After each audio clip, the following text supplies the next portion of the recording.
पुराने वक्तों की बात है। यमन की एक छोटी सी बस्ती में हाशिम नामी एक शख्स रहता था। वो एक बहुत गरीब खानदान में पैदा हुआ था, लेकिन वो बहुत होशियार और मेहनती था। उसकी शादी को कई साल गुजर चुके थे, लेकिन उसकी कोई औलाद न थी। वो कपड़े का कारोबार करता था।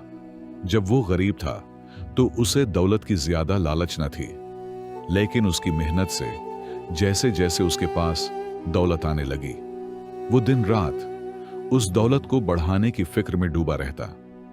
उसकी बीवी बल्कीस भी दौलत की बहुत लालची थी, और दौलत की लालच ऐसी होती है जो दौलत बढ़ने के साथ साथ बढ़ती ही चली जाती है। अब हाशिम भी यही सोचता था कि काश उसे कोई ऐसी तदबीर मिल जाए या कोई तरीका मिल जाए जिससे चंद दिनों में ही दौलत हजारों गुना बढ़ जाए। पहले उसका अल्लाह पर बहुत यकीन था, लेकिन वक्त गुजरने के साथ साथ दौलत के लालच की भड़कती हुई आग ने उसके सारे औसाफ जला दिए। दौलत की लालच ने उसके ज़मीर को हमेशा के लिए खत्म कर दिया। पहले जब भी हाशिम के दरवाजे पर कोई दरवेश या बुजुर्ग आता तो उसका चेहरा फूल की तरह खिल उठता था, लेकिन अब उसके चेहरे पर मायूसी और नाउम्मीदी ही रहती थी। एक बार शाम का वक्त था। हाशिम के दरवाजे पर एक बूढ़ा दरवेश आया और उससे कहा कि मैं एक मुसाफिर हूं और मुझे आगे हज के लिए मक्का जाना है। अगर आज की रात गुजारने के लिए मुझे जगह मिल जाए तो अच्छा होगा। मैं बड़ी उम्मीद के साथ तुम्हारे दरवाजे पर आया हूं। उस दरवेश का चेहरा इत्मीनान की तस्वीर था। उसकी आंखों में नूर और मुंह में शहद जैसी मिठास थी, जिसकी वजह से हाशिम का दिल ईमान के जज्बे से भर गया। वो उन्हें सलाम करते हुए बोला कि जरूर बुजुर्ग, आपकी खिदमत करना तो मेरा फर्ज है। तब दरवेश मुस्कुराते हुए बोला कि बेटा, आजकल के जमाने में तुम जैसे ईमान वाले लोग बहुत मुश्किल से मिलते हैं। दरवेश के मुंह से अपनी तारीफ सुनकर हाशिम का दिल खिल उठा। वो बोला कि बुजुर्ग, अगर हम आप जैसे दरवेशों की खिदमत ना करें तो इस जिंदगी का क्या फायदा। यह कहते हुए हाशिम उस दरवेश को अपने घर के अंदर ले गया। जब उन्होंने घर में दाखिल किया तो हाशिम ने उनके इस्तकबाल और एहतराम में कोई कसर न छोड़ी। खाने के लिए लजीज खाना बनाया, कई किस्म की मिठाइयों बनाए। अगरचे हाशिम आज कल दरवेशों को खैरात या खिदमत देने के हक में न था, लेकिन उस दरवेश की बातों में कुछ ऐसी ताकत थी कि उसके बरसों पुराने ख्याल चंद लम्हों में बदल गए। जैसे खुश्क जमीन पर एक दिन की बारिश से हरियाली छा जाती है। इस ईमानी जज्बे से दरवेश का दिल खुश हो गया। सारी रात अल्लाह की बात होती रही, इल्म और ईमान की बहस चलती रही। आखिर में हाशिम ने पूछा कि बुजुर्ग, आप दरवेश कैसे बने। दरवेश ने हंसकर जवाब दिया कि बेटा, बुढ़ापा आ गया है, अब सारी उम्र घरेलू जिंदगी में फंसकर नहीं रहूंगा। कुछ इबादत और बंदगी भी तो करनी चाहिए। अल्लाह की मेहरबानी से मैंने बहुत दौलत कमाई है। मेरे 3 बेटे और एक बेटी है। अब सारी दौलत उनमें तकसीम कर दी है और अब मैं हज के लिए जा रहा हूं। कुछ देर बाद हाशिम ने दरवेश की तरफ देखकर पूछा, तो क्या आपने अपना सब कुछ बच्चों को दे दिया या अपने पास भी कुछ रखा है। दरवेश ने कहा कि बेटा, मेरे हाथ में यह जो थैला देख रहे हो, इसमें मैंने 400 सोने के सिक्के रखे हैं। हज में कभी कभार दौलत की जरूरत भी पड़ जाती है। बात करते करते दरवेश को नींद आ गई, लेकिन हाशिम की आंखें खुली हुई थीं। यह सारी बात उसकी बीवी बल्कीस ने भी सुन ली थी। सोने के सिक्कों का नाम सुनते ही उनका ईमानी जज्बा कहीं गायब हो गया। रात का पहला पहर गुजर गया। वो बार बार दरवेश के थैले की तरफ देख रहा था और दिल ही दिल में कुछ सोच रहा था। उसके अंदर लालच की माया ने जन्म लिया, लेकिन उसका ज़मीर उसे यह घटिया काम करने से रोक रहा था। लेकिन उसका दिल सोने के सिक्कों को हासिल करने की जिद पर अड़ गया। कुछ देर तक इसी कश्मकश में उसके दिल का बुरा हाल हो गया। तभी उसकी बीवी उसके पास आकर बैठ गई और कहने लगी कि तुम किस गहरी सोच में डूबे हो। क्या तुम वही सोच रहे हो जो मैं सोच रही हूं? उस दरवेश ने तो हमसे बेहद खिदमत करवा ली है, अब उसे कुछ तो मुआवजा देना ही पड़ेगा। तब हाशिम ने अपनी बीवी से कहा कि मेरे दिल में बहुत ही कशमकश हो रही है।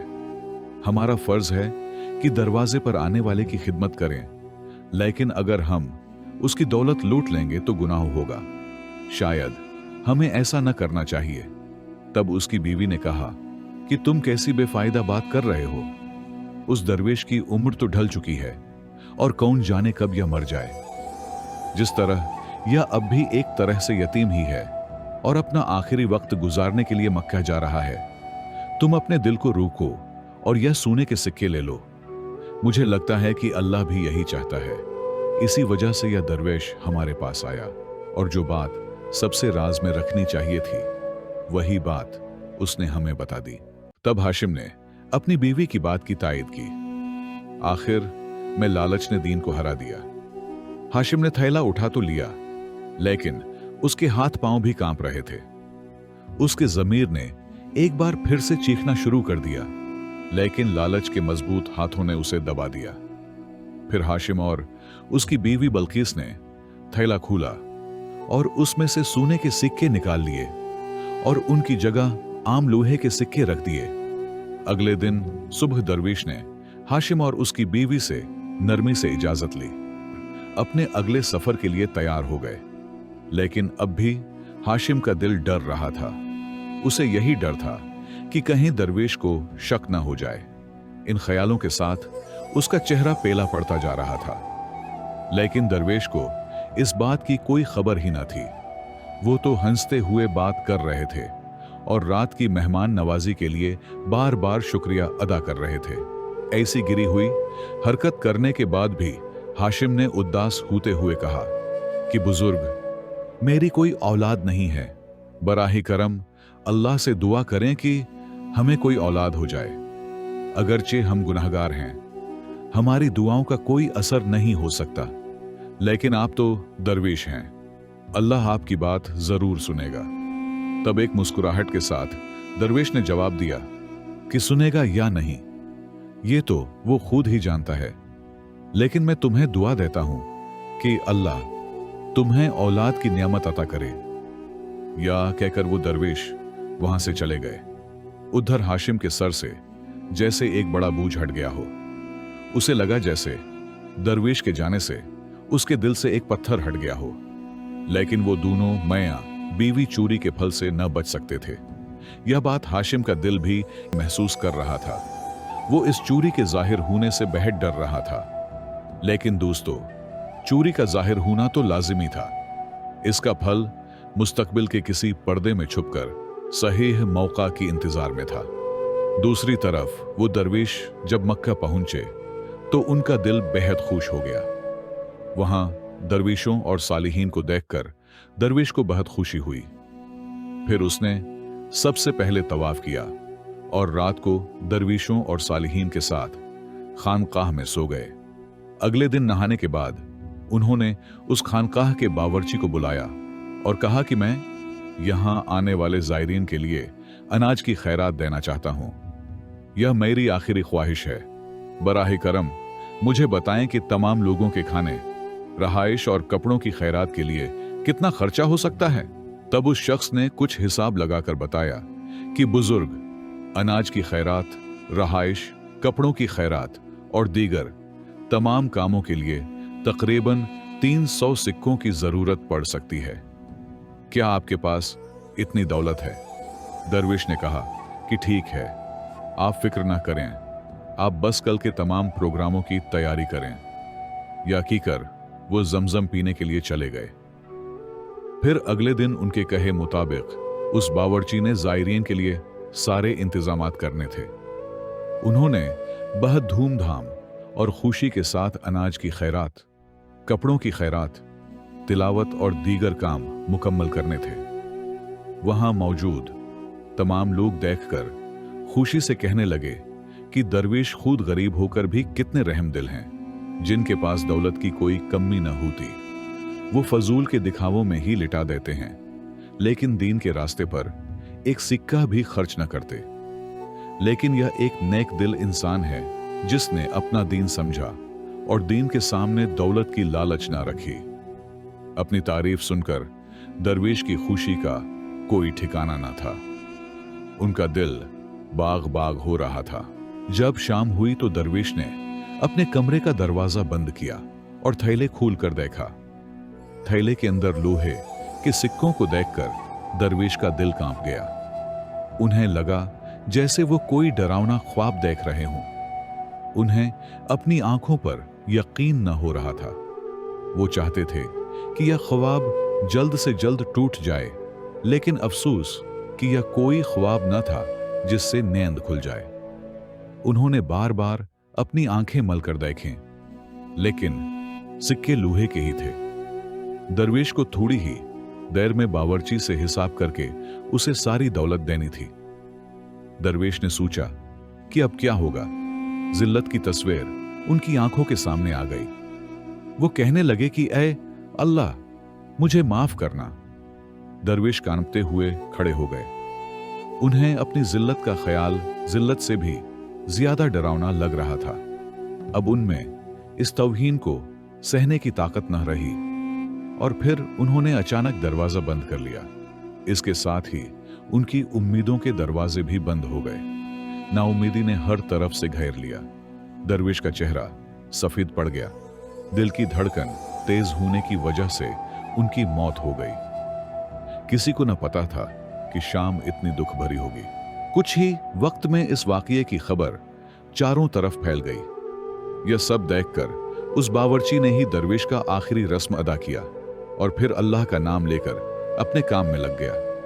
दोस्तों, दरवेश तो दुनिया से चले गए, लेकिन उनकी दुआ अभी भी जिंदा थी। 1 साल बाद चूर हाशिम के घर में एक बेटे की पैदाइश हुई। इस मौका पर हाशिम इस तरह खुश हुआ जैसे उसे सारी दुनिया की दौलत मिल गई हो।